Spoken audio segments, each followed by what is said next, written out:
அஸ்ஸலாமு அலைக்கும் வரஹ்மத்துல்லாஹி தஆலா வபரகாத்துஹு.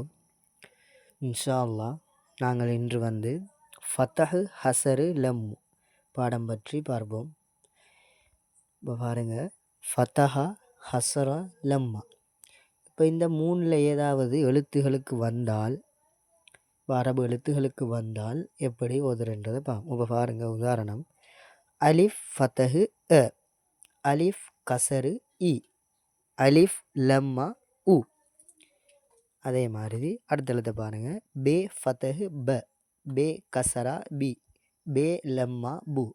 அதே மாதிரி தே ஃபதஹா த, தே கசரா தி, தே லம்மா து.